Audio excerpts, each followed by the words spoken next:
Maraqlı bir tədqiqatla tanış oldum. Yazıb ki, toksik insanlar öz davranışları ilə stres səbəbidir. Yeni araşdırmalar göstərir ki, unpleasant people, naxoş insanlar kimi tərcümə elədim. Bioloji yaşı artırır, insanı qocaldır.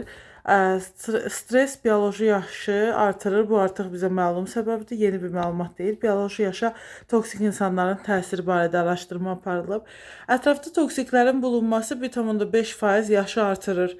Sosial networkündə, ətrafında, yaxın ətrafında hər daim bizə deyilər, ətrafındakı 5 nəfərin ortalamasısan sözünü bir daha fikrini daha təsdiqləyən bir türdən tədqiqat olub. Pis təsiri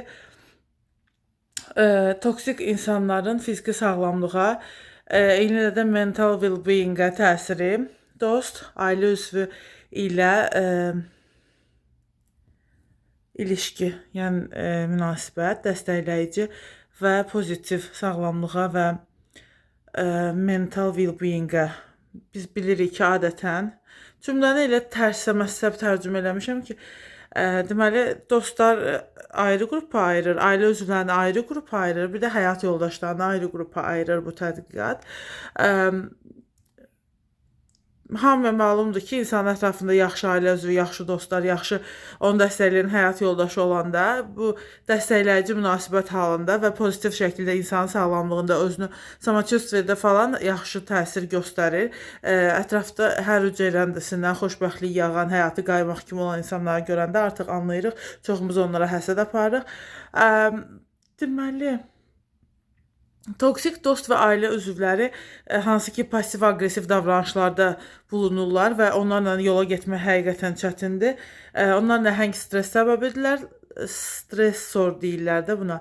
Xroniki stresin neqativ effektləri mental və fiziki sağlamlıq üzərində bizə məlumdur. Xronik stres qocaldır və inflamasyon, iltihab səbəbidir.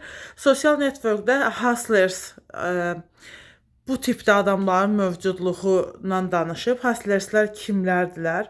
Hustler deyilənlər. Onlar stres və çətinliyə səbəbiyyət verən insanlardılar. Deməli, könüllülərin 8,1%-i insan ətraflarında sosial networkündə hustlersə sahib olduqlarını bildiriblər.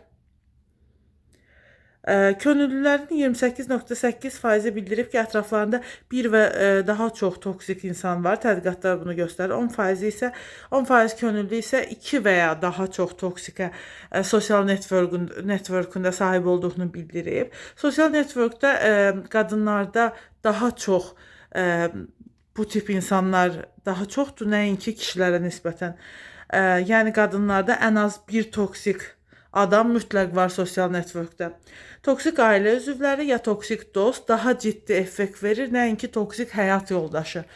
Buna görə də qərarlarınızı, rəsmi münasibətə girəcəyiniz insanları diqqətlə seçin. Hər gün hansı müddətdə kimlərlə ünsiyyət qurduğunuza yaxşıca fikir verin. Bir çoxlarında artıq var, yəni həmin ortamı tərk edirsən. Stres gələn anda, hustler gələn anda qaçırsan. Bulunduğun yeri tərk edib gedirsən birindən kömək istəməyə. Bu çox yad bir durum deyil. Yəni ətrafda bilmirəm, bunu gülərək və ya ağlayaraq danışmaq lazımdır. Hər nəysə, özünüzə yaxşı baxın.